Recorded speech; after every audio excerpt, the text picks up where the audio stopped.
Hey guys, what's up? Mick, Barringer Brothers Roofing, back at it. Today we got Keith Dickerson from Roofers Mart, and we are going to introduce him as to why we partner with them. Yeah, so I'm Keith Dickerson. I'm the branch manager for Roofers Mart in Caseyville. We're one of 10 branches across the Midwest. We've been open for about 10 years now, a little over 10 years. We sell roofing, siding, materials primarily, windows, doors, pretty much anything exterior building products, we sell it. Okay, so we use Roofers Mart for roof and siding. I believe we're your biggest Royal Insider.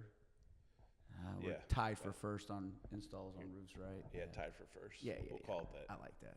Okay, so when the main thing we'll talk about then is your roofing products. We'll start there. Walk us through your roofing products. So when we come in and we place an order, what happens on your end? So basically, you guys submit a work order. We email, other contractors will call it in, fax even sometimes still. Crazy. Really? Yeah. I don't even have a fax machine. Yeah, we got a couple that still fax. Wow. But yeah, we'll enter it into our system, put it on our delivery schedule board. We print a ticket out, take it to the warehouse, they get it pulled, staged. Then we go to deliver with boom trucks, conveyor trucks, cranes, whatever we got. We stock the roofs. Typically we have one guy on the truck, one guy on the roof, maybe two guys on the roof. We spread them out nice and neat and professionally. Do you guys stock them in the valleys? Not anymore, no. Yeah. How far away from valleys you guys do? 6 feet. That's good. Probably 2. Yeah. So how quick could somebody expect? So if I called you, not me, if I was a homeowner and we called and just wanted to stock, what's it look like outside of wintertime? There was a time this past year we were telling people 3 weeks.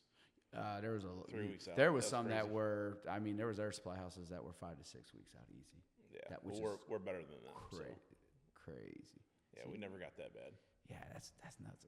But a contractor, I mean, that's why you work with a good contractor. We have those relationships. We call and we get, I don't want to say priority, but we pre-line out all of our deliveries for the week pretty much. Yeah, and guys like you, we save spots on the board, ahead of time, weeks and ahead of time. We have your name on our board every day, right in the front, first runs. In front of my buddy Terry. No comment. Terry, if you're watching this, love you, bud.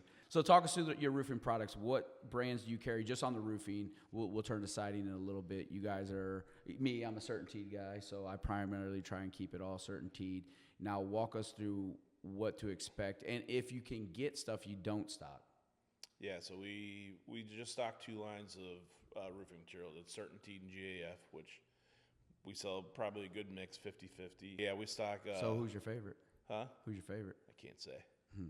Those are probably the best. Honestly, the best 2 shingle lines in the industry. Owens Corning might be close. People could argue. Yeah. What about your metals, like your drip edges, your rolls, your step flashing? What brands are you carrying there? Mainly just mastic on the metal, on the aluminum products. But you guys can get Royal and all the rest. We can get Rolex, yeah.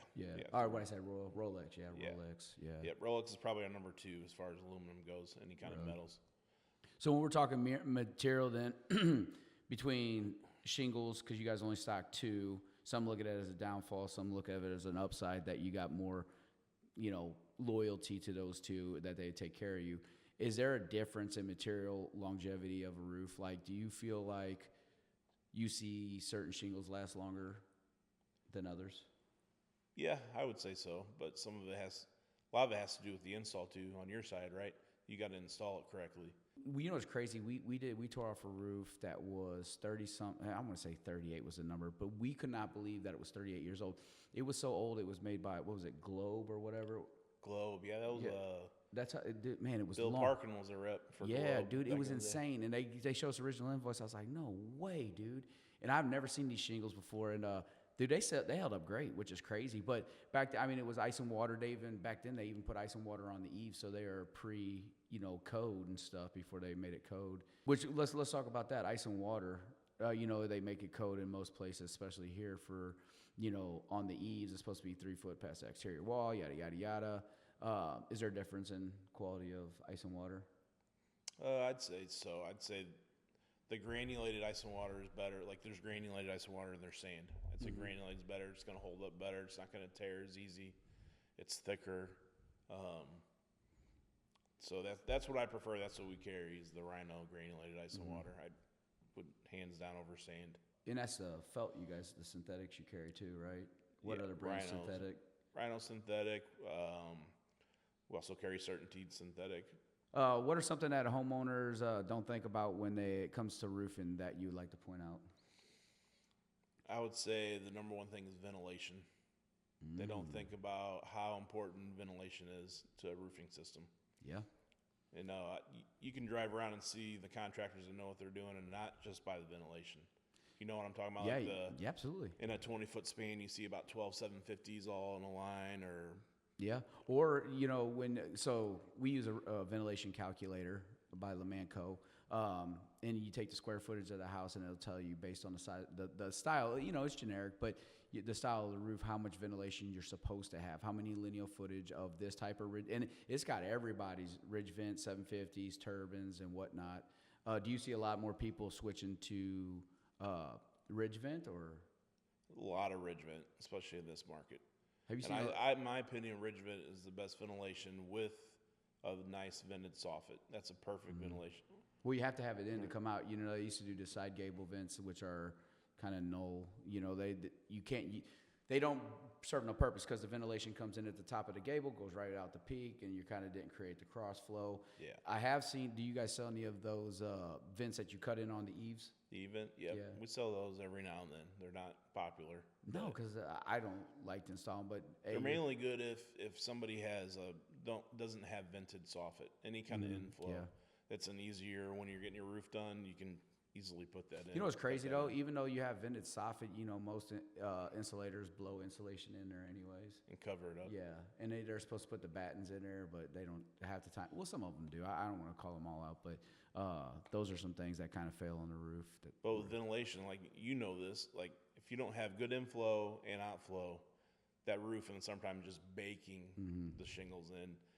After a few years, it's not going to take long before the roof fails. Oh, it's going if you to don't cup have and good curl, ventilation. and then it's going to spider crack, and all those things that they say don't ever happen that happen.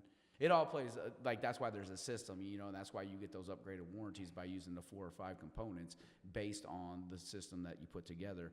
People don't sell systems right now because a storm came through. They're selling roofs, Yeah. which is horrible because they usually take off exactly what's there and put what's back on there, you know, and usually back in the day, you'd cut 1 750 on the side on a hip and like 2 across the back. It was never enough.